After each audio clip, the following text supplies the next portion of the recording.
Programang ito ay rated SPG. Striktong patnubay at gabay ng magulang ang kailangan. Maaaring may masiselang tema, lengguwahe, karahasan, sexual, horror o droga na hindi angkop sa mga bata.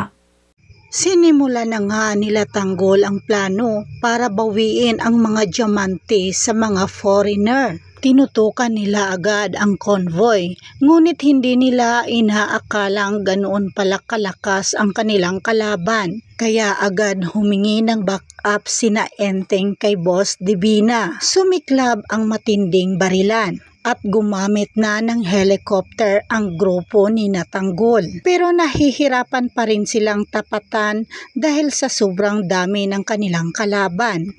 At dahil hirap na sila, muli silang tumawag kay Boss Divina. At agad ring sinabihan ni Boss Divina si Tanggol na kinakailangan na siya sa kanilang grupo. Nang marinig naman ito ni Tanggol, agad itong huminto sa kanilang karera at nagmamadaling puntahan para tulungan ang kanyang mga kaibigan. Gamit ang kanyang motorsiklo, mabilis na tumungo si Tanggol sa pinangyayarihan. Sina Enteng halos mawala na sila ng pag-asa, ngunit bigla silang nabuhayan nang makita nila si Tanggol na paparating, na walang takot itong sumugod sa mga kalaban. Kaya naman nagpakitang gila si Tanggol. Mag-isa itong sumugod sa mga kalaban sakay ng kanyang motorsiklo. Tinarget niya ang bawat isa. Walang atrasan at unti-unti niyang nauubos ang mga ito. Muling pinatunayan ni Tanggol kung bakit siya ang ginawang leader sa kanilang grupo.